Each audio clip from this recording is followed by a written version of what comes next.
Thank you so much for joining us. I am Dr. Sharon H. Porter. This is Leadership Matters with Dr. Sharon. I have my guest here today. She is none other than Katrina Riley. She is known as the Principal Nerd. She is a principal coach and educational career specialist. She has 20 years of educational experience. She served as teacher, coach, and principal. She's worked in 3 states, Florida, Louisiana, and Maryland. She holds a bachelor's degree in English from Florida State University and a master's degree in educational leadership from Nova Southeastern University. She completed the New Leaders for New School Principal Residency program in New Orleans in 2010. She has worked in public charter, nonprofit, she's school-based and district level. Her most recent work has been as an urban school principal, where she was instrumental in transforming schools and communities. She's a native of Gainesville, Florida, and currently resides in Orange Park, Florida. Miss Katrina Riley, welcome.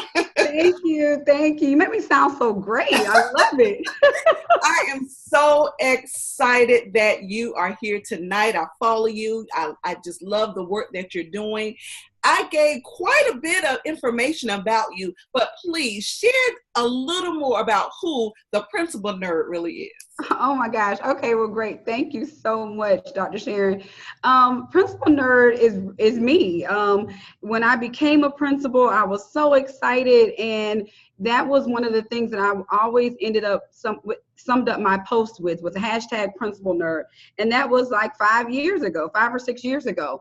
And I had no idea at the time that that was going to really become and take on its own new persona and own new way of life, in a sense of some new work that I began doing. So like you mentioned before, I've had an opportunity to be a principal and work with a lot of school leaders.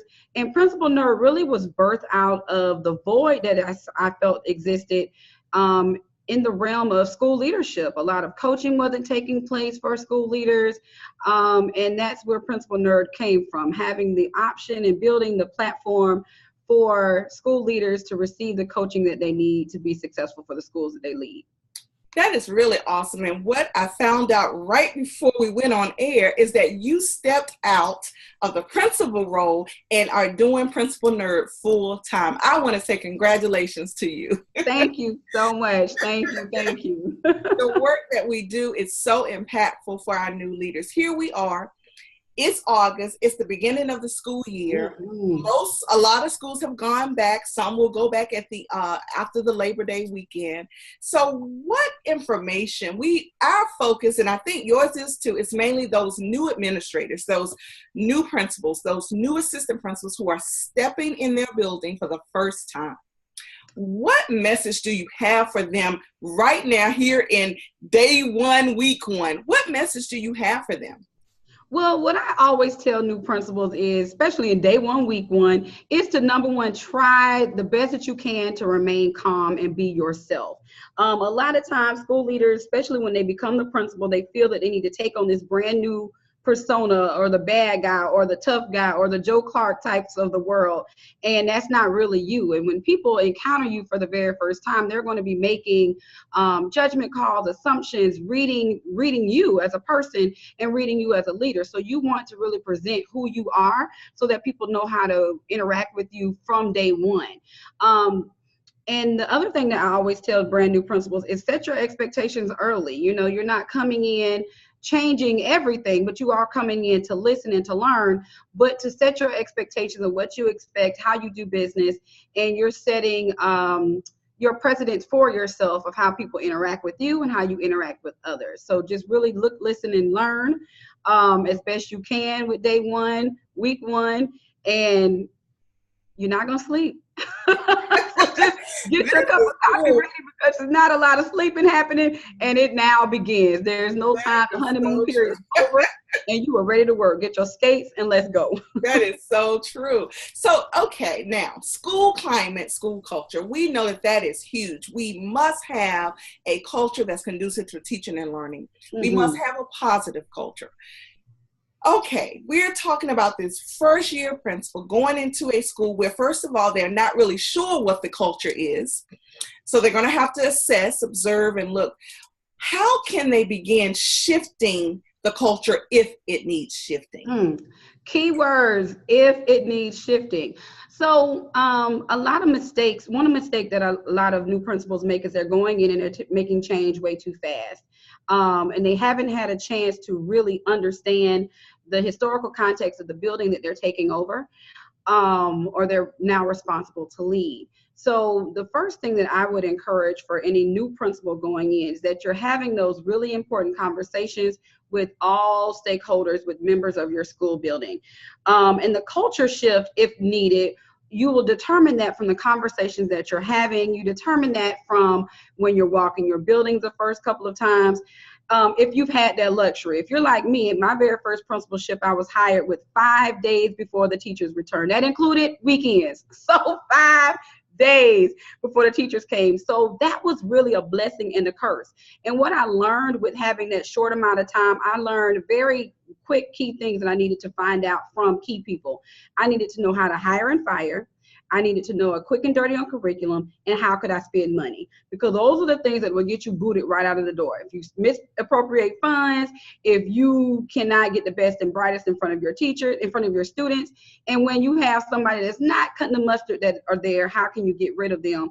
And you needed to understand what your teachers are going to be responsible in terms of curriculum and instruction, and what your students are going to be given or needed to be receiving. So having those things kind of allowed me to throw out all of this large laundry list of materials and to-dos that I thought I was going to do as a brand new principal coming in, and really focused on the nuts and bolts of becoming a brand new principal. So when you're having those conversations with people in terms of culture and climate, you're taking a synopsis, you're doing an analysis of what is happening or has happened in the building. And then you're taking the time that's necessary to put a true plan in place, because what you don't want to do as a brand new principal is going in, making change, kind of insulting the past that was there, and then you're now left on an island to do the work all alone. So you want to include people that are key elements in your building, get to know the whys of what happened, and taking a look at what needs to happen immediately to effect change and what can be done over time. So determining what are your big whys right now, your big buckets, and putting a prioritized system in place. Absolutely. And we're on Leadership Matters, but we also know that relationships matter.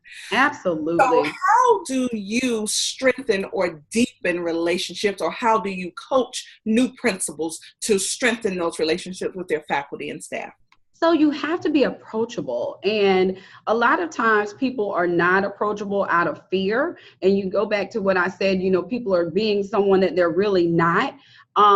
Your new staff is trying to get to know you, and you're trying to get to know them. So open door policy doesn't mean that that your doors are always open and you never get anything done, but you have to be approachable and get out of that office a lot of times.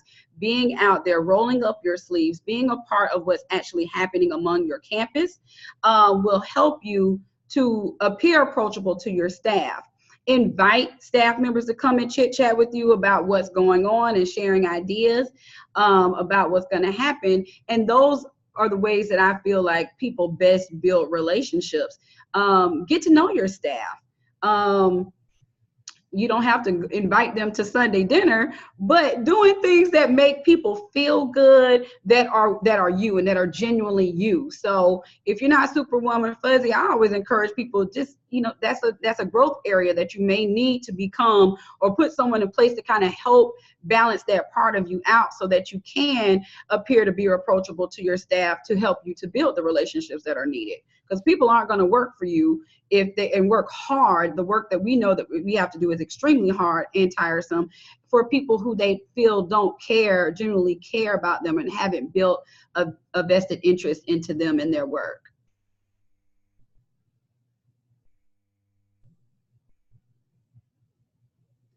I think you're muted. Thank you. Okay. One of the things that I've done, I've worked with new principals, new assistant principals for the last 5 years. And every year, one of the major things that come up is self-care, work-life balance, something that is so terribly hard for new administrators. What advice would you give to that new administrator who wants to do it all, want to stay in the building half the night? And actually, and it's not all, you know what, it's not only new principals. Yes. Because we've all been there. So what would you say to those individuals? Because self-care is so important.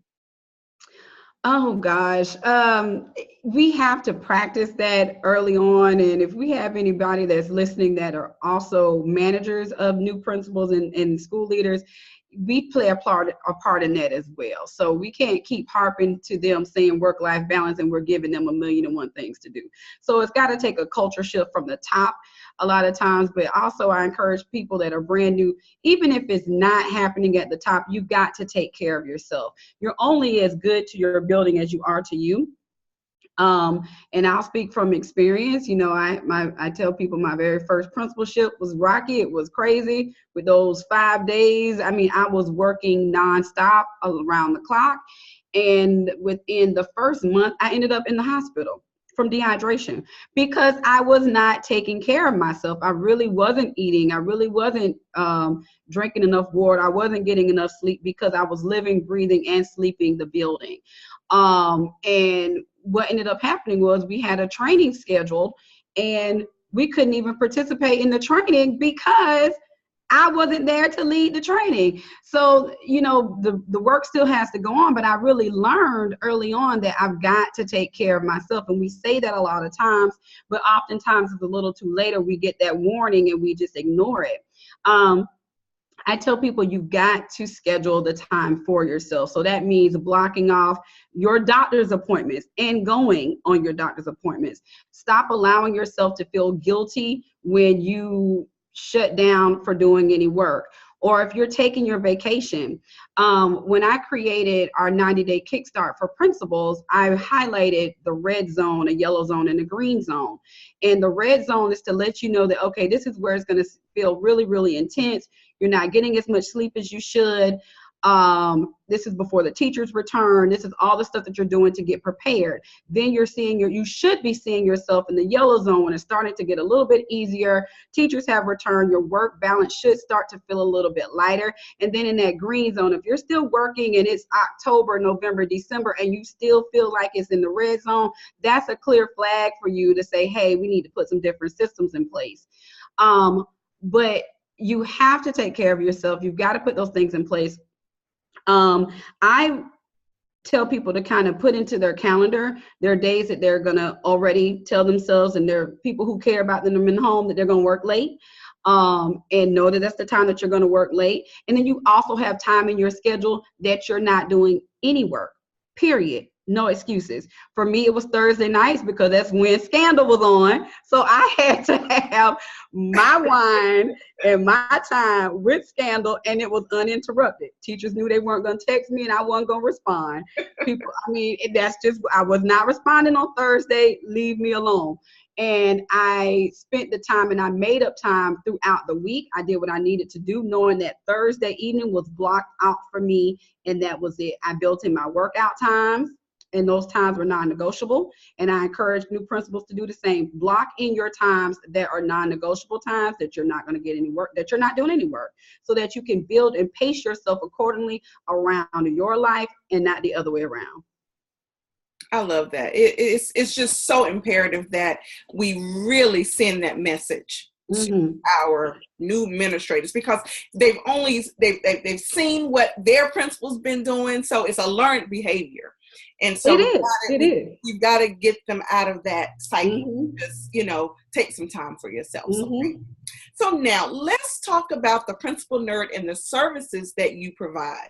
Okay, so Principalnerd, as the Principalnerd, I help aspiring school leaders reach their educational career goals. So that is everyone who is looking to promote from teacher leader to assistant principal, assistant principals who are looking to promote to principals, and I also work with brand new beginning principals to keep themselves hired in their role.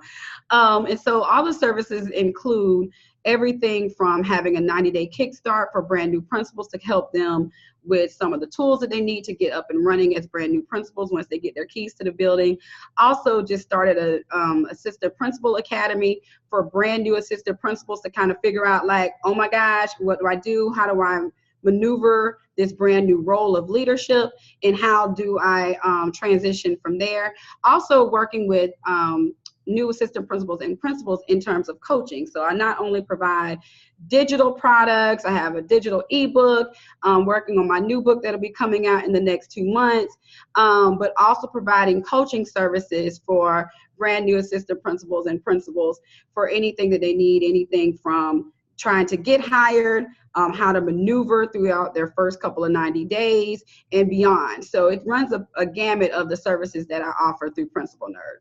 Awesome, awesome. And so I cannot talk to you and not talk about even though you just now transitioned to a full-time entrepreneur, I love my edupreneurs, those educators who are still educating and also decide to branch out into the entrepreneurship. I'm an advocate for that. I have my Edupreneurs Rock group, and we encourage each other through the Facebook group. Tell me, why do you think it's important for educators who have these skills and passions, whether it's education or not? Because I always emphasize that we have educators who can make beautiful jewelry. We have educators who are stand-up comedians. We have educators who are financial gurus. You know what I mean? So just so many things that we are able to do. And that's really the nature of our profession. We wear many hats in our profession. So what would you say is important for those educators who are teetering with, should I start my own business while I'm teaching or while I'm an administrator? What would you say to that? I will say that we are in a generational age where we have so many more resources than our predecessors did. We are no longer held to working until retirement to then working, tap into our other creative sides of ourselves. And especially for women, it can happen for men too, but I'm a woman, so women's empowerment, but especially for women, we are just naturally geared to do multiple things. So as an educator, we shouldn't just limit ourselves to just one vein or one track of our lives. And I battled with that. I really did. I said, well, I'm going to do consulting after I've retired, or I'm going to wait until after whenever after was to actually get started. And I began to notice that there were so many people who were conducting trainings that I was sitting in that didn't look like me, hadn't had nearly as many years of experiences that I have had, or the type of experiences that I've had. And I was frustrated, and I would just be like, why are we listening to these people? Like, what's making them credible? Who's paying these people? Like, how is this happening? And, I just realized I can either keep talking about it or I'm going to be about it. And I said, I had to start talking to myself and realizing and reminding myself that I had talents just like this other person that was standing in front of the room had talents, and I probably could even do it better. And there's so many of us that are working in schools, that are turning around schools. We have great turnaround stories. We have messages that we need to share about how we are transforming the lives of kids and their communities and their future generations, and they look like us. And we're not sharing those stories. For some reason, we have allowed ourselves to get excited, which is good, but we've also gotten complacent with our new insurgence of leadership roles, and that also comes money and access and all of those things, and we have lost the ability to tap into our creative sides, and that's unfortunate. And we need to be able to be multifaceted as people, as women, as educators, to be able to then be able to sit at multiple tables to impact change for our kids. So becoming an entrepreneur was a lot more than just for me, but it allowed me to hopefully begin to have a different seat at different tables to start really impacting change. So I'm not just in one area of education.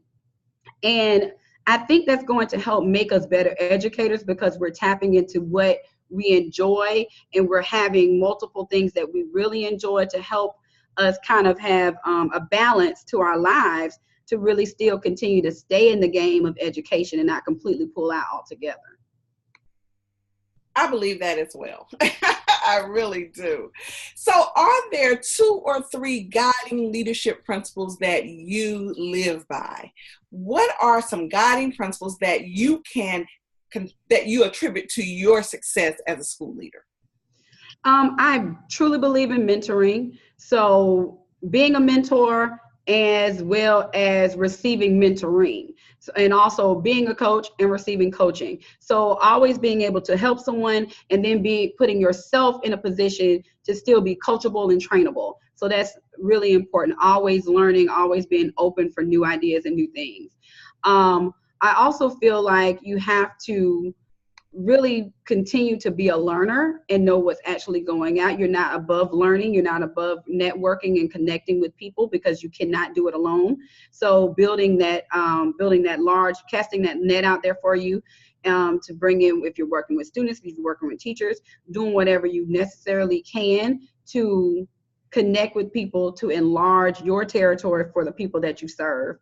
And lastly, making a decision with kids' faces on them. Like for any educator that are coming in, if you're ever grappling with, am I making the right decision? Am I doing the right thing? Always remember and check yourself with if you're doing this in the best interest of a child, and is your decision having a child's face attached to your decision. I love it. I love it. So what would be a final message to principals, specifically our newbies that are starting their fresh year, 2018-19 school year is their first year as a school principal? What would be your final message for them? My final message would be is to keep the fire, keep the level of excitement that you have right now. You're excited. You pulled up to that building, you parked in your parking space, you took pictures, and you were so excited. You had tons of ideas that's been burning inside of you for months now. Keep that same level of excitement that you had coming in. That is going to be what's going to help to propel you as you continue to motivate your staff and others around you to get the work done. Journal, keep an idea of what's actually been happening so you can go back and reflect on your record, and don't beat yourself up because you're going to make mistakes. You're going to make mistakes, brush yourself off and keep pushing. Find yourself a really good mentor and coach to help you stay in the game and push yourself while you're in the game. Katrina Riley, I am just so excited. Please give everyone all of your contact information, how they can connect with you, how can they join your group, and just how, if they need your services, please share that information.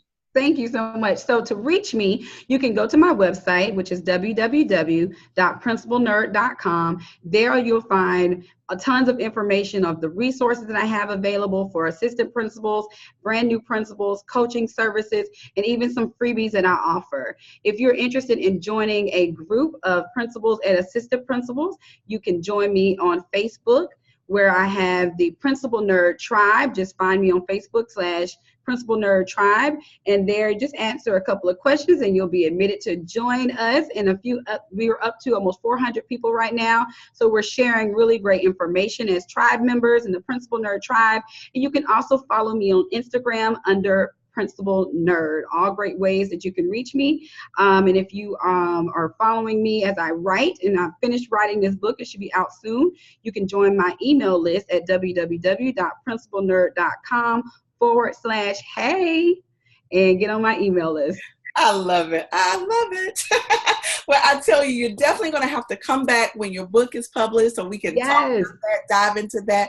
I really appreciate you taking the time out tonight to be on Leadership Matters. And my last question always is, in your opinion, why does leadership matter? Leadership matters because leadership is where change happens. I love it. Thank you so much for being my guest today. This is Katrina Rowley, the Principal Nerd.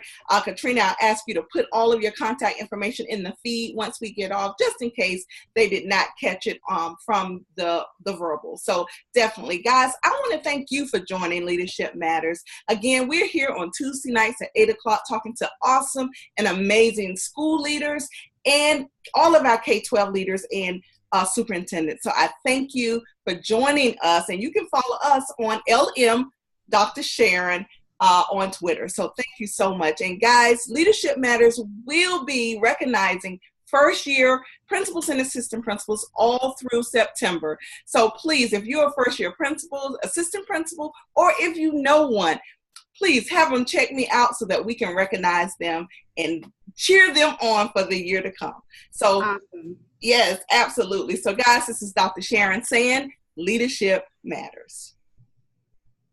Thank you. Have a great night. Thank you.